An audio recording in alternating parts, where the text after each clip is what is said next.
दोस्तों, सनातन धर्म में नवरात्रि का पर्व बेहद महत्वपूर्ण है। साल में 4 बार नवरात्रि का व्रत रखा जाता है, जिसमें से अश्विन महीने की शारदीय नवरात्रि उत्सव की नवरात्रि होती है। इस दौरान मां जगत जननी जगदम्बा के 9 स्वरूपों की 9 दिनों तक पूजा आराधना की जाती है। सुख समृद्धि और वैभव की प्राप्ति के लिए इस दौरान कुछ खास उपाय कर लेना चाहिए। साथ ही नवरात्रि का पूरा फल मिले, इसके लिए नवरात्रि के 9 व्रत रखने के साथ साथ कुछ उपाय भी करें। यूं तो मां अम्बे हर पल अपने भक्तों का ख्याल रखती हैं, लेकिन नवरात्रि के दिनों में माता रानी की पूजा विशेष फलदायी होती है। इस दौरान पूजा का लाभ भी जल्दी मिलता है। इसका कारण यह है कि मां दुर्गा नवरात्रि के दौरान पृथ्वी पर निवास करती हैं और अपने भक्तों की मनोकामनाओं को सुनती हैं।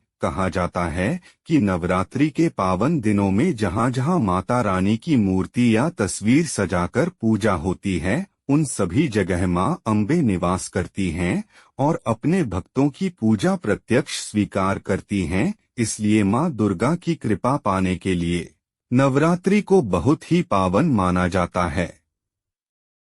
इस वर्ष मां हाथी पर सवार होकर आ रही हैं। ऐसे में इस बात के प्रबल संकेत मिल रहे हैं कि इससे सर्वत्र सुख संपन्नता बढ़ेगी। इसके साथ ही देश भर में शांति के लिए किए जा रहे प्रयासों में सफलता मिलेगी, यानी कि पूरे देश के लिए यह नवरात्रि शुभ साबित होने वाली है। जल्द ही नवरात्रि शुरू होने वाली हैं। ऐसे में यदि आप मां अम्बे की कृपा पाना चाहते हैं तो शारदीय नवरात्रि के शुरू होने से पहले अपने घर से कुछ चीजों को निकाल फेंके, क्योंकि ये चीजें घर में नकारात्मकता लाती हैं। चलिए जानते हैं उन चीजों के बारे में। उससे पहले नवरात्रि 2023 के बारे में कुछ महत्वपूर्ण बातें जान लेते हैं कि नवरात्रि कब से कब तक है, नवरात्रि में घट स्थापना का शुभ मुहूर्त क्या है और नवरात्रि में कौन कौन से उपाय करने चाहिए जिससे माता लक्ष्मी अपने भक्तों की मनोकामना पूरी करे। दोस्तों, सच्ची श्रद्धा से कमेंट में जरूर लिखे जय माता रानी। दोस्तों, इस साल शारदीय नवरात्रि 15 अक्टूबर रविवार से शुरू होने जा रहे हैं।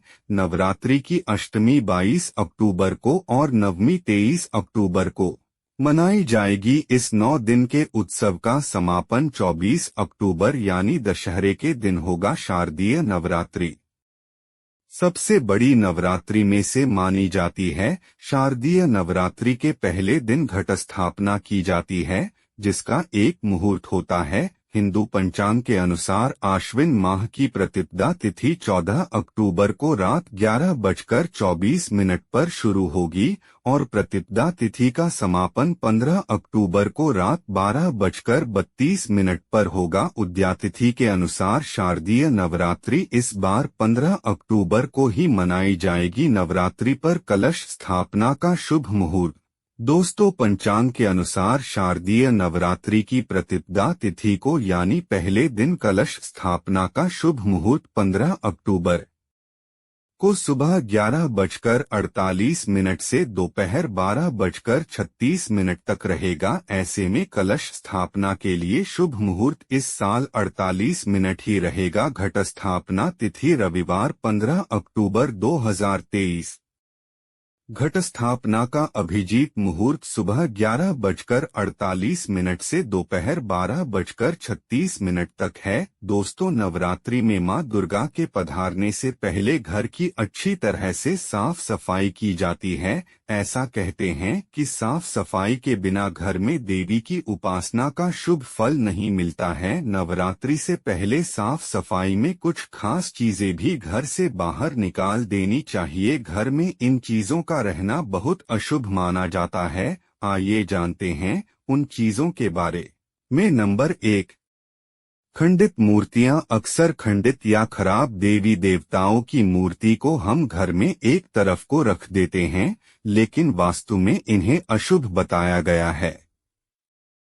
कहते हैं कि घर में रखी खंडित मूर्तियां दुर्भाग्य का कारण बनती हैं। ऐसे में इन मूर्तियों को तुरंत बहते हुए जल में प्रवाहित कर देना चाहिए। 2 खराब खाना घर के साथ किचन की सफाई भी महत्वपूर्ण है। ऐसे में रसोई में कोई भी खराब चीजें या खाने आदि रखा है तो उसे तुरंत निकाल बाहर कर दें। घर में खाने पीने की खराब चीजें मां दुर्गा को रुष्ट करती हैं। इससे घर में नकारात्मक ऊर्जा आती है और मां दुर्गा घर में प्रवेश नहीं करती। प्याज और लहसुन चैत्र नवरात्रि में मां दुर्गा 9 दिनों तक धरती पर ही रहती हैं। इन 9 दिनों में मां भक्तों के घर वास करती हैं। ऐसे में घर का वातावरण और घर दोनों का शुद्ध होना बेहद जरूरी है। नवरात्रि से पहले सफाई के दौरान प्याज और लहसुन, अंडा, मांस, मदिरा आदि को घर से निकाल दें। ये चीजें घर में नकारात्मकता लाती हैं। 4 खराब जूते, चप्पल और कपड़े नवरात्रि से पहले मां दुर्गा के स्वागत के लिए सफाई की जाती है। ऐसे में घर में रखे फटे पुराने कपड़े और जूते चप्पलों को घर से बाहर निकाल दें। घर में इस तरह की चीजें नकारात्मकता बढ़ाती हैं और मां दुर्गा ऐसे घरों में कभी वास नहीं करती। 5 बंद घड़ी वास्तु में कहा गया है कि बंद घड़ी दुर्भाग्य का सूचक है। ऐसे में नवरात्रि में मां के आगमन से पहले बंद या खराब घड़ी को भी बाहर निकाल दें या फिर किसी कबाड़ी को दे दें। ऐसी चीजें व्यक्ति की तरक्की में बाधा तो उत्पन्न करती ही हैं, साथ ही बुरा समय लाने में भी देर नहीं लगाती। दोस्तों, अब नवरात्रि व्रत की विधि जान लेते हैं। नवरात्रि के पहले दिन व्रती द्वारा व्रत का संकल्प लिया जाता है।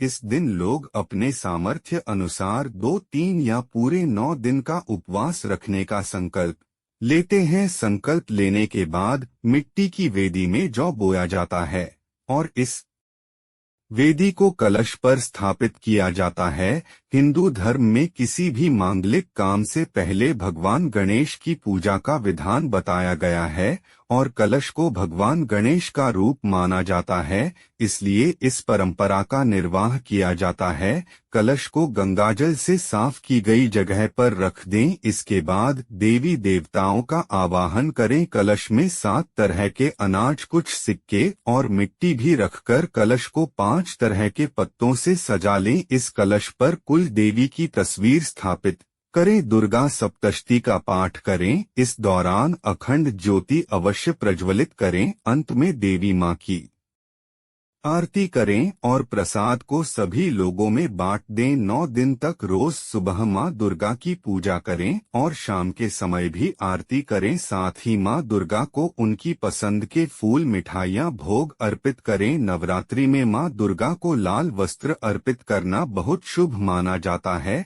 साथ ही माता रानी को श्रृंगार का सामान जरूर अर्पित करें। ऐसा करने से जातक को मां दुर्गा की विशेष कृपा प्राप्त होती है। तो दोस्तों, उम्मीद करते हैं आपको हमारी वीडियो पसंद आई होंगी। अगर पसंद आई हो तो वीडियो को लाइक और चैनल को सब्सक्राइब जरूर करें।